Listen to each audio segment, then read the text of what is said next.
अस्सलाम वालेकुम, मैं हूं मरीम नवाज में साद वसीम मलिक है और आज तारीख 9 फरवरी 2026 है।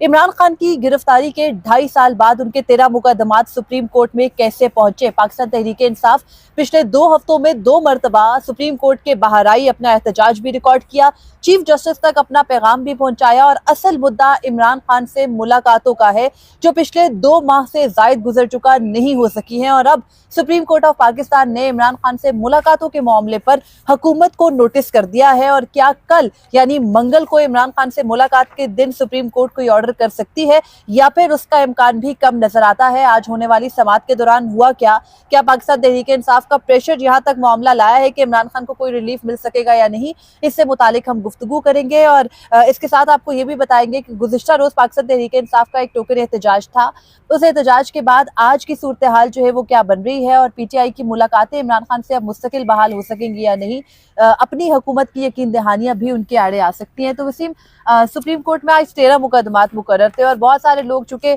13 मुकदमात जो है नंबर में बहुत ज्यादा लगते हैं तो ऐसे लगता है कि शायद इमरान खान को कहीं कोई रिलीफ मिल जाएगा, लेकिन पीटीआई ने खुद भी इस पर एलामिया जारी किया कि ये रिलीफ के मुकदमात नहीं है।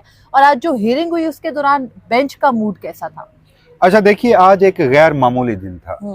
मैं गैर मामूली इसलिए कह रहा हूँ कि साबिक वज़ीर आज़म इमरान खान के पाकिस्तान की किसी भी अदालत में मुकदमात लगना, उनको सजाएं सुनाना एक न्यू नॉर्मल है। खबर नहीं होती अब 9 मई की सजाएं जिस तरह से सुनाई गई, लेकिन उनकी अपीलें सुप्रीम कोर्ट, हाई कोर्ट या किसी भी अदालत में मुकर्रर होना, ये एक बड़ी खबर होती है मौजूदा सूरत हाल में। तो इसलिए गैर मामूली दिन था। उस पर हम आते हैं कि कल के रोज क्या फैसला आ सकता है। लेकिन चीफ जस्टिस याहिया अफरीदी ने अपने आप को शायद ये साबित करने के लिए कि देखिए मैं जस्टिस सरफराज डोगर नहीं हूँ, मैं जस्टिस अमीनुद्दीन खान नहीं हूँ, मैं इमरान खान, मैं बेहतर हूँ, मैं इमरान खान के केसेस लगा रहा हूँ, वहां पर भी मैं ये समझता हूँ कि बड़ी माजरत के साथ वो बददयांती कर गए। बहुत सारे ऐसे मुकदमात हैं कि जिनको उन्होंने अब 15 रोज के बाद जाकर 3 रुकनी बेंच के सामने समाअत के लिए मुकर्रर करने का हुक्म दिया है। हजूर आप चीफ जस्टिस हैं, आपने एक प्रैक्टिस एंड प्रोसीजर कमेटी बैठी होगी, उसमें जस्टिस मजहर और जस्टिस जमाल मंदोखेल होंगे, जस्टिस मुनीब होंगे और जस्टिस जमाल मंदोखेल होंगे, 3 होंगे। तो जब आपने पहली मर्तबा ये 2 रुकनी बेंच बनाया था तो आपको नहीं पता था कि इसके ऊपर 3 रुकनी बेंच बनना चाहिए? आई होप कि अगर डिस्कशन में जाए ये केस तो वो जो 3 रुकनी कमेटी है इस वक्त सुप्रीम कोर्ट के अंदर, वो यूनानिमसली डिसाइड कर लेगी कि आप 3 रुकनी बेंच भी बनाए, आप मुकदमात को सुने भी, लेकिन शर्त है वसीम के ये मामलात वहां गए हो, चीफ जस्टिस एक अरसे से ये कर भी नहीं रहे। अच्छा, नहीं कर रहे, आपने अकेले किया। हाँ। तो तब आपको नहीं पता था। तो बहुत सारे ऐसे मुकदमात जो कि लाइव मैटर्स हैं, क्योंकि इन वैसे तो ये मेरे पास लिस्ट है मरियम, 13 कुल मुकदमात हैं और हर मुकदमे में फिर उसमें मजीद भी मुकदमात हैं, तो हम काउंट करें तो 20 से ऊपर बनते हैं। हाँ। तो इसमें बहुत सारे ऐसे थे जो गैर मौसर थे और जब हम आज कवर कर रहे थे उसके बाद भी बैठकर हमने एक एक मुकदमे को देखा। गुज़श्ता 3 सालों में लोअर कोर्ट से लेकर तमाम 5 हाई कोर्ट्स में लेकर सुप्रीम कोर्ट ऑफ पाकिस्तान और वफाकी आईनी अदालत, इमरान खान, बुशरा इमरान, पीटीआई की क़यादत, कोई सैकड़ों मुकदमात दर्ज हैं। सलमान सफदर साहब कहते हैं कि 300 से जायद मुकदमात इमरान खान के ऊपर हैं। तो हमें समझ नहीं आ रही थी कि अच्छा ये कौन सा मुकदमा है, ये कब फाइल हुआ था, ये लाइव मैटर है, ये इन्फेक्शस हो चुका है। और चीफ जस्टिस ने कोई 8-10 मिनट में ये सारे मुकदमात इनके ऊपर समाअत की और उसके बाद फौरन ही वो अपनी जो रेगुलर कॉज लिस्ट है उसके ऊपर आ गए। चूंकि अगर उन्होंने सुनना भी होता तो वो सप्लीमेंट्री कॉज लिस्ट पहले टेकअप ना करते, और अगर उन्होंने सुनना होता तो वो कोई एक लाइव मैटर किसी एक रोज के लिए समाअत के लिए मुकर्रर करते। तो बहरहाल अहम मामला नाज़रीन कल का है। उस पर गवर्नमेंट को क्या नोटिस किया है, गवर्नमेंट आकर क्या जवाब देगी, कमरा अदालत में मनाजिर क्या थे, लतीफ खोसा और सलमान सफदर ने चीफ जस्टिस को क्या कहा, जिस पर चीफ जस्टिस को मजबूरन ये फैसला करना पड़ा, ये हम आगे चलकर बताते हैं। मरियम, क्विकली इन 13 मुकदमात की जरा हम ब्रीफ सी डिटेल बता देते हैं। जो पहला मुकदमा था, दूसरा मुकदमा था, पहला इमरान खान का था, दूसरा बुशरा इमरान का था, और ये मुकदमात जनाब 15 रोज के लिए 3 रुकनी लार्जर बेंच इन पर समाअत करेगा 15 रोज के अंदर। ये मरियम वो मुकदमात हैं जो कि पंजाब गवर्नमेंट ने इमरान खान की जमानत जो थी, बुशरा इमरान और इमरान खान की, पहला, दूसरा और 9वां, ये 3 मुकदमात हैं। इनके खिलाफ अपीलें दायर की हुई थी यहाँ पर, और इस पर भी जो पंजाब के गालबन प्रोसिक्यूटर जनरल थे उनकी जानिब से ये कहा गया कि ये मामलात भी अब इन्फ्रक्शस हो चुके हैं, लेकिन मुझे डायरेक्शन सीख करनी है, उसके लिए हमें वक्त चाहिए। तो फिर चीफ जस्टिस ने इसके ऊपर 3 रुकनी बेंच के हवाले से 15 रोज के अंदर समाअत मुकर्रर करने का कह दिया। अच्छा, जो इसमें तीसरा मुकदमा है, इस तीसरे मुकदमे में मजीद 3 मुकदमात हैं। ये तीनों मुकदमात जो हैं वो इमरान खान के डिस्ट्रिक्ट इलेक्शन कमिश्नर इस्लामाबाद के हवाले से हैं, यानी तोशा खाना का वो मुकदमा जिसमें जज हुमायूं दिलावर ने सजा दी थी। सबसे पहले अरकान असेंबली खान गिरफ्तार हुए थे जिस मुकदमे के अंदर, ये वो मुकदमा है। ये वो मुकदमा जिसमें जो सबसे पहला मुकदमा जिसमें कोई चंद पार्लियामेंटेरियंस उठे, उन्होंने जाकर दरखास्त दायर की, स्पीकर ने भी गालबन रेफरेंस भेजा और कहा कि इमरान खान ने अपने असासे जो है वो डिक्लेयर नहीं किए हैं 1 साल के हवाले से, और उसके बाद इमरान खान के ऊपर फौजदारी का मुकदमा जो है बनाया गया। इलेक्शन कमीशन इस केस में इमरान खान के खिलाफ था और इलेक्शन कमीशन ने अपना केस जो है वो जज हुमायूं दिलावर की अदालत में पहले खुद सजा सुनाई, खुद सजा मियां वाली की सीट से डीसीट किया, फिर क्रिमिनल प्रोसीडिंग के लिए हुमायूं दिलावर के पास मुकदमा भेजा और हुमायूं दिलावर ने इस पूरे मुकदमे को वन साइडेडली चलाया और पाकिस्तान तहरीक इंसाफ ने उस जो पूरा ट्रायल था पहले उसको चैलेंज किया। फिर 5 अगस्त 2023 को इमरान खान को अचानक हुमायूं दिलावर ने सजा सुना दी। इस्लामाबाद पुलिस भी जो है वो लाहौर में इमरान खान के जमान पार्क वाले घर के बाहर मौजूद थी, वहां से इमरान खान को गिरफ्तार करके लाया गया, उनको अटक जेल भेजा गया। उसके बाद सुप्रीम कोर्ट के अंदर यके बाद दीगरे बहुत सारी दरख्वास्तें आई और इमरान खान से मुतालिक ये लतीफ खोसा जो है वो उनके उन दरख्वास्तों में वकील थे और उन्होंने जस्टिस उमर अता बंदयाल के सामने ये सजा रखी कि जो ये इमरान खान के खिलाफ जिस तरह से ये ट्रायल चलाया गया, एक तो वो वन साइडेड था, इमरान खान को हक के दिफा नहीं दिया गया, और फिर उसके बाद ये जो ट्रायल का पूरा वन साइडेड होने का मामला था और फिर सजा होने का मामला था, इसकी मौतली से मुतालिक ये इस पर एक फैसला है जो कि गालबन चीफ जस्टिस बंदयाल के वक्त का है 24 अगस्त 2023 का, जिसमें अटॉर्नी जनरल को यह हुक्म अदालत ने जारी किया था कि इमरान खान उस वक्त अटक जेल में थे, अडयाला नहीं आए थे, तो इमरान खान की जेल में हालत कैसी है, उनको क्या सहूलियात है उस पर रिपोर्ट दे। और फिर वो रिपोर्ट वसीम साल 2024 में काजी फरीसा के दौर में जो डिप्टी अटॉर्नी जनरल है उनके तवसुत से जो है वो जमा भी करवा दी गई थी, जिसमें ये बताया गया था कि जी इमरान खान को इतना बड़ा कमरा दिया गया है तो उनके साथ 6 सेल्स को खाली रखा गया है। उनके कमरे की तस्वीर बाकायदा तौर पर जो आज भी सोशल मीडिया पर आप देखते हैं वो उस रिपोर्ट का हिस्सा थी। इमरान खान को खाने में क्या दिया जाता है, जी कहा गया था देसी मुर्ग दिया जाता है तो वो देसी घी खाते हैं, वो सारी सहूलियात। लेकिन उसमें एक और चीज है, चीफ जस्टिस याहिया अफरीदी इस बात पे कन्विंस्ड हैं कि ये मुकदमा गैर मौसर हो चुका है। ये तीनों मुकदमात जो हैं, जो नंबर 3 में 3 मुकदमात हैं, ये गैर मौसर हो चुके हैं। लतीफ खोसा इस बात पे है कि चूंकि तब भी जेल के अंदर हालत इज़हार से मुतालिक रिपोर्ट मांगी गई थी, अब भी हमारे कंसर्न्स वही हैं, मुलाकात की इजाज़त नहीं दी जा रही। 4 से 5 मरतबा लतीफ खोसा ने कहा कि हमें मुलाकात की इजाज़त दी जाए, हमें मुलाकात की इजाज़त दी जाए। चीफ जस्टिस ने बाद में कहा कि चलें, पहले उन्होंने कहा कि ये इन्फ्रक्शियस है, लेकिन लतीफ़ खोसा के इसरार पर समाअत कल के लिए मुलतवी हुई और साथ ये भी कहा गया कि अभी आपने ये रुकावट अबूर करनी है कि जब हम कल गवर्नमेंट को नोटिस कर रहे हैं और वो आके कह देते हैं कि हमने रिपोर्ट पहले जमा करवा दी है, ये मुकदमा आप इन्फ्रक्शियस हो चुका है, तो पहले आपने ये रुकावट अबूर करनी होगी कि ये मुकदमा काबिल समाअत भी है, ये मौसर भी है, और उसके बाद हम फिर कोई डायरेक्शन देंगे।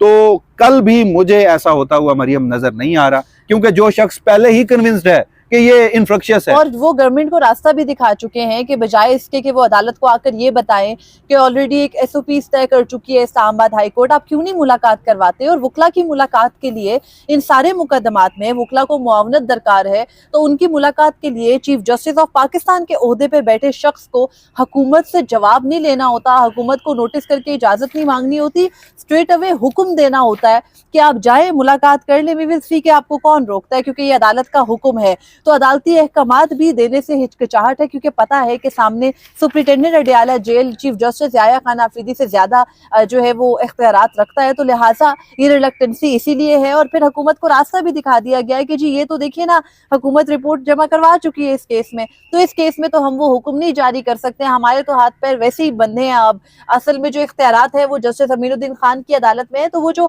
ऑप्टिक्स प्ले करने के लिए भी ये दरख्वास्तें मुकर्रर की गई हैं, मुझे तो ये कल के तक एडजर्न करना, अटॉर्नी जनरल को नोटिस करना भी उन्हीं ऑप्टिक्स का हिस्सा लगता है। सब्सटेंस कोई केस के अंदर नजर नहीं आ रही है।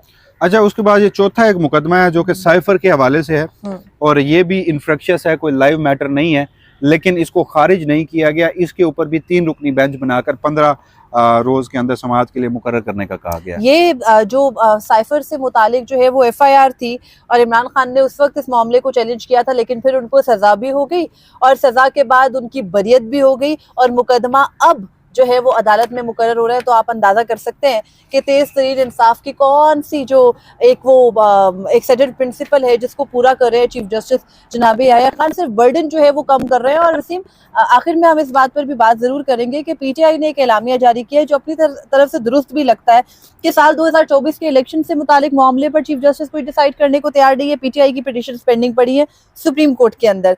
9 मई से मुतालिक जेआईटी बनाने के जो दरख्वास्तें हैं वो सुप्रीम कोर्ट में पेंडिंग पड़ी हैं, उनको मुकर्रर नहीं किया। जहां पर जलते हैं उनको जो है वो हाथ नहीं लगाया गया। उन मामलात को अचानक से मुकर्रर किया गया है जो साल 2023 में काफी इन लेंथ डिस्कस हो चुके थे और अब जो बहुत ज्यादा जो है वो इंफ्रक्चर्स हो चुके हैं। अच्छा, सीरियल नंबर 5 और 7 पे 2 ऐसे मुकदमात हैं जो कि तोशा खाना एक अलकादर ट्रस्ट केस है और नैब का ये मामला है और इस पे इमरान खान को जो जमानतें दी गई थी उसके खिलाफ ये फैसले यहाँ पर आए थे, लेकिन अब चूंकि ये गैर मौसर हो चुके हैं, इमरान खान को सजा सुना दी गई है, बुशरा बीबी को भी सजा सुना दी गई है और ये वही मुकदमा है जिसकी अपील जो है वो नहीं लगा रहे जनाब सरफराज डोगर साहब। अब तो एक और तोशा खाना 3 के मुकदमे में भी जो सजा है वो सुना दी गई है, तो मेरे ख्याल में अब ये अपील लग जानी चाहिए क्योंकि आपका जो इंटरेस्ट है इमरान खान को अंदर रखने का, उस हवाले से अदालत या सरफराज डोगर साहब तो अब मुकम्मल सहूलतकारी कर रहे हैं। तो जनाब छठा मुकदमा है मरियम, ये आपको याद होगा कि जब इसी अलकादर तोशा खाना 1 के मुकदमे में हुमायूं दिलावर साहब ने सजा दी और उसके बाद इंतखाबात सर पर थे, तो पाकिस्तान तहरीक इंसाफ उस सजा के खिलाफ इस्लामाबाद हाई कोर्ट में आई और कहा कि सबसे पहले उन्होंने ये प्ली ली और ये कहा गया कि जनाब हमें आप जो उनकी सजा है वो सस्पेंड कर दें। सजा सस्पेंड हो गई।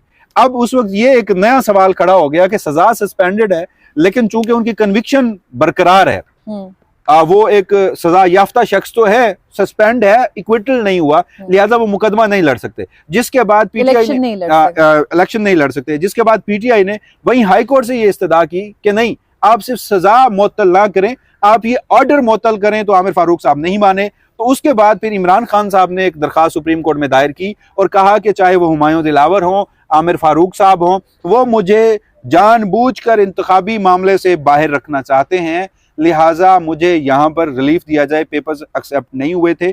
अब उस मुकदमे में भी चूंकि ये चीफ जस्टिस ने खुद कहा कि ये एक लाइव इशू है, आल्दो कि ये एक इंफ्रैक्शियस मामला है, गैर मौसर है, लेकिन इसमें क्वेश्चन ऑफ लॉ ये तय हो सकता है कि अगर आपकी सजा सस्पेंड करवाने जाते हैं तो आप अब जजमेंट भी सस्पेंड करवा सकते हैं और आप चाहे आपकी कन्विक्शन बरकरार है, इक्विटल नहीं हुआ, तो आप इंतखाबात लड़ सकते हैं। तो ये एक मुकदमा था। उसके बाद जनाब 8वां मुकदमा जो है शाह महमूद कुरैशी और इमरान खान का साइफर का है। ये मेरे ख्याल में मरियम सबसे अहम मुकदमा है। इस मुकदमे में ये वाहिद एक लाइव इशू है कि साइफर एक बार फिर खुलने लगा है, लेकिन इसमें भी इस्लामाबाद हाई कोर्ट ने बरी किया शाह महमूद और इमरान खान साहब को। FIA जो है प्रोसिक्यूशन जो है वो सुप्रीम कोर्ट में आई। चीफ जस्टिस याह्या अफरीदी इस मुकदमे को सुनेंगे सही। मुझे एक बात बताएं, आज तक वो हर मुकदमे में पतली गली से निकले हैं। 9 मई के मुकदमा तो उन्होंने अपने पास समाअत के लिए मुकर्रर किए, पंजाब हुकूमत को कहा कि जी आप डायरेक्शन लेके आइए और फिर कहा कि हम आपको 4 महीने का वक्त देते हैं, आप तय कर लें, हमने कुछ तय नहीं करना। तो ये पूरे का पूरा साइफर का मुकदमा है। उसमें चीफ जस्टिस याह्या अफरीदी खुद बैठेंगे या कोई और 3 रुकनी बेंच जो है क्रिमिनल का वो बना के और उसको अपील सुनेंगे। मेरा ख्याल है कि 3 रुकनी बेंच कोई और ही बनेगा क्योंकि ये क्रिमिनल केस है। और सेकेंडली ये कि चीफ जस्टिस, जैसे आपने बिल्कुल दुरुस्त कहा और ये बात दुरुस्त है कि आज तक उनका थ्रू आउट करियर यही है कि जहाँ उनको लगता है ना कि अब रियासत या रियासती इदारों को कहीं पे हिट हो सकता है, वहां से वो निकल जाते हैं। तो ये भी बड़ा बेस्ट वे था कि आज उन्होंने 2 रुकनी बेंच में ये मामला उठाया और हाईकोर्ट में 2 जजेस ने इमरान खान को बरी कर रखा है। तो अब 3 रुकनी बेंच बनना है, तो गालिबन वो उस बेंच का खुद हिस्सा नहीं होंगे क्योंकि उनका कॉन्स्टेंटली 2 रुकनी बेंच ही चलता आ रहा है सुप्रीम कोर्ट। तो एक और बुशरा बीबी के मुकदमे का मामला था, जस्टिस मियां गुल हसन औरंगजेब, इस्लामाबाद हाई कोर्ट ने उन्हें जमानत दी। उस जमानत के खिलाफ जो FIA है वो यहाँ पर आया, लेकिन इस मुकदमे में भी उन्हें मरियम चूंकि सजा हो चुकी है तो ये भी मामला इंफ्रक्शियस हो चुका है।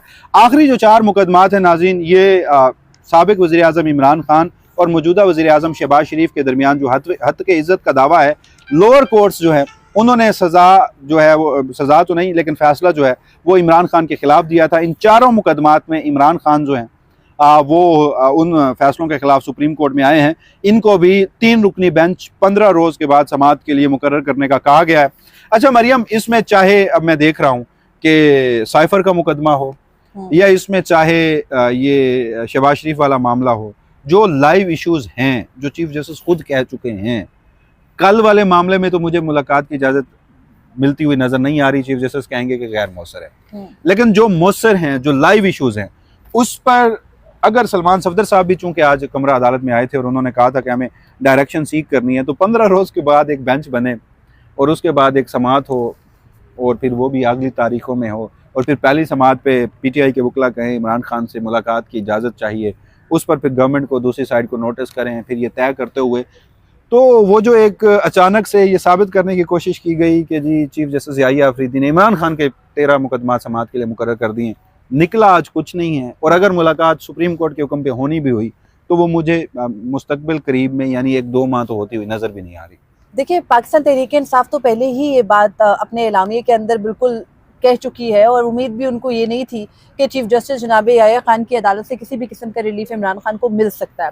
और दूसरा ये भी कि जो पीटीआई ने अपना एलामिया तो चले जारी किया, लेकिन जो मुकदमात मुकर्रर किए गए वो पिक एंड चूज है ना। इमरान खान के कितने मुकदमात सुप्रीम कोर्ट ऑफ पाकिस्तान में पेंडिंग है, हर इशू के ऊपर मामला यहाँ तक आया, इस्लामाबाद हाई कोर्ट में गया, फिर सुप्रीम कोर्ट में आया, जानबूझ के वो मुकदमात मुकर्रर किए गए। और एक तरह से जैसे वो कहते हैं ना, रोते की चुप कराई गई इस वक्त पे कि जी पीटीआई रोजाना एहतजाज करने आ रही है, चीफ जस्टिस से इस्तदाई कर रही है, तो वो एक एलामिया जारी कर देते हैं। उस दिन यहाँ बाहर कुर्सियां लगी थी, इस जिस मकबरे पे हम बैठकर बुनियादी हकूक के ये वीडियो कर रहे हैं, यहीं पर ये जो बनी हुई है ना, वो कब्रों जैसी एक पता नहीं वो क्या बनाने की कोशिश की है, इसके बराबर में कुर्सियां लगाकर पीटीआई के लिए तमाम किया गया था। लेकिन पीटीआई अपना एहतजाज दूसरी जानिब करके वापस चली गई। तो टोकन के तौर पे ना एक चीफ जस्टिस कुछ इकदाम करते थे ये बताने के लिए कि no no I am very concern. तो हम लोग इस दौर में जब जस्टिस डोगर और जस्टिस अमीनुद्दीन खान और मातहत अदलिया और बाकी हाई कोर्ट्स ये भी नहीं दिखाते टोकन के तौर पर भी, या चले एक शो ऑफ के लिए ही कि उनको कंसर्न है, तो हम नहीं, उनके पास भी अगर इन्फ्रक्शियस मुकदमात हो तो वो भी समाअत के लिए मुकर्रर कर लेंगे, दिखाने में उनके लिए भी कोई हर्ज नहीं है। देखिए, वो मुकदमात जिनमें इमरान खान को बराह रास्त कोई रिलीफ मिल सकता है और ये उनका कानूनी हक है। आपने सबसे पहले अलकादर ट्रस्ट केस की अपील ही नहीं लगाई, आपने 1 साल से अपील नहीं लगाई।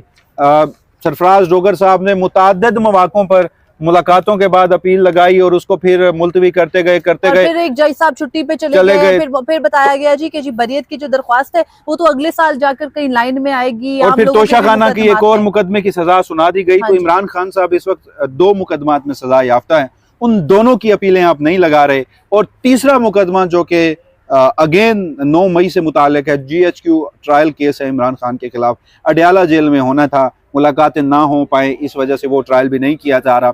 ऑल्दो ये पीटीआई के खिलाफ बात जाती है, पीटीआई के वकला शायद ये बात ना करें, लेकिन यहाँ आकर चीफ जस्टिस याहिया अफरीदी को ये बताने की ज़रूरत है कि हुजूरे वाला, आपने मार्च में बैठकर 2025 में एक फैसला किया था कि 9 मई के तमाम मुकदमात का ट्रायल 4 महीने में मुकम्मल हो, जो आपकी डेडलाइन जुलाई अगस्त 2025 तक बनती थी। चंद मुकदमात के फैसले सुनाकर पीटीआई की 8 से 10 MP-MNAs को नाअहल करके उनके कारकुनों को जेल में डालकर आलिया नीलम साहिबा अपीलें नहीं लगा रही, वो मुकदमात तो रख दिए गए। लेकिन चीफ जस्टिस याहिया अफरीदी के वो फैसला जिस पर पंजाब गवर्नमेंट ने अपना कंसेंट दिया था प्रोसिक्यूशन डिपार्टमेंट ने कि हम ट्रायल मुकम्मल करवाएंगे, उन्होंने इमरान खान का जो GHQ हमला केस 9 मई का मुकदमा है उसका ट्रायल चलाने की जहमत नहीं की। और ना ही चीफ जस्टिस याहिया अफरीदी ये जहमत करेंगे कि मैं कोई रिपोर्ट पूछूं, अमल दरामद करवाऊं। तो इतने मुकदमात थे इमरान खान के ऊपर, इतने मुकदमात हैं कि जब ये इस तरह से पुराने इन्फ्रक्शियस मामलात जो हैं उठाकर निकाले जाते हैं तो हमें भी खासी तैयारी करनी पड़ती है। तो ये सारी वीडियो आई नो बहुत सारे लोग आप उसमें कहेंगे कि जी इस वक्त अदालतों पर गुफ्तगू करना वक्त का ज़िया है, लेकिन चूंकि एक हवा बना दी गई थी कि हुजूर 13 मुकदमात हैं इमरान खान के, सुप्रीम कोर्ट में मरियम समाअत के लिए मुकर्रर कर दिए गए हैं, तो आज उसकी हसीयत और उसकी जो हकीकत है वो हमने आपके सामने रखी है कि मुकदमात ये 13 एक्चुअली कौन से हैं, लाइव मैटर इनमें कौन से हैं, इन्फ्रक्शियस कौन से हैं और कल के रोज़ क्या होने वाला है। और लुब्बे लबाब ये है कि इसमें इमरान खान साहब के लिए कोई रिलीफ नहीं है। और आखिर में सिर्फ इतना कि बहुत सारे लोग जो हमें कहते हैं कि अब अदालतों से कुछ नहीं मिल सकता, in the end of the day Imran Khan के ऊपर मुकदमात अदालतों ने बनाए हैं और ख़त्म भी अदालतें करेगी जब वक्त बदलेगा। तो अहमियत इस वक्त अदालतें जो कर रही हैं उनसे आपका गुस्सा ज़रूर जायज़ है, लेकिन कल को इन्हीं अदालतों ने फ़ाल भी होना है और इन्हीं के ज़रिए रिवाइवल अगर तो कभी हुआ तो वो मुमकिन भी हो सकेगा। लिहाजा इसलिए थोड़ी बहुत बात उसके बारे में हम करते रहते हैं। मुझे और वसीम मलिक को इजाज़त दीजिए, अपने फीडबैक से हमें ज़रूर आगाह कीजिएगा। अल्लाह ने के बान।